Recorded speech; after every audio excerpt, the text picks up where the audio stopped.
The CEO of DraftKings got a 238% hike in salary while the company lost north of $1 billion last year. Contessa Brewer is here to break things down for us and discuss. And thought he was making $1 a year, but is this all kind of? No, his salary is $1. His salary last year was $1. Okay.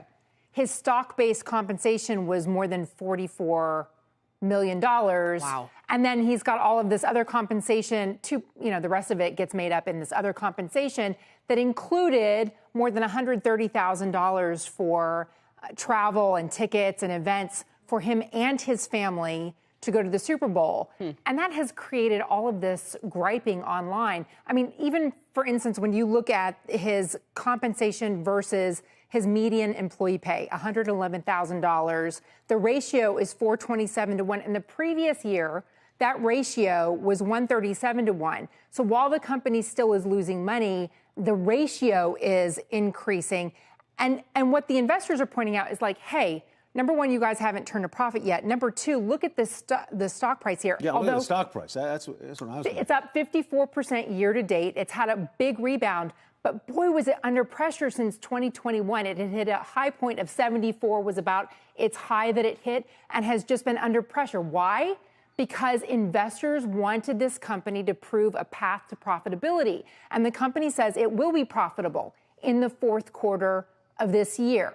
Now, let's take, for instance, its biggest competitor, FanDuel, which now is a market share. It's the market share leader at 50% market share. The CEO of its parent company, Flutter, based in Ireland, makes, and we have a full screen for this, he makes, and he just got a big raise as well. His stock-based compensation is up to $23 million, but his base salary, $1.5 million. And they were the first U.S. sportsbook to post a profitable quarter. So you have a lot of investors now focused on why is the compensation going up so much? I did invite DraftKings on for an on-air interview. I asked them for a statement. They declined it, but they pointed me to their proxy statement and the compensation committee that said, look, we are really focused on attracting and retaining the top talent that we need to grow this company. And two, we think that what we're going to do is, over the long haul, provide optimal return to our shareholders. Is it founder control? So in other words, if the shareholders or the board or whomever thinks, this is the incentives are no longer aligned or it's egregious, can they change his pay, or is this kind of like a founder control situation? He has all of the voting control in this company. Jason Robbins says. Well, that's what you get. And the two co-founders, if you add in their stock-based compensation together, it's more than $120 million.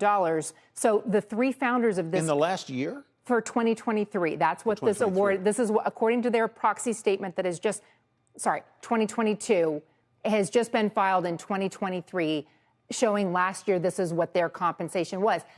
And look at this by contrast. Now, Jay Snowden makes in total compensation more than Jason Robbins does, but Penn also has had a profitable quarter in its sports betting, and its bricks and mortar business is on fire. Right. Tom Reeg makes half of what Jason Robbins makes. His company keeps making quarter over quarter in profits and expansion in profit margin. Yeah, so there you're seeing a big difference. Yeah, and the comp that high is going to pressure earnings, no matter how you slice and dice it over time. It absolutely will. It's not particularly ESG-ish, is it? No, not that either. Governance-y. No. Contessa Banks, Contessa Brewer.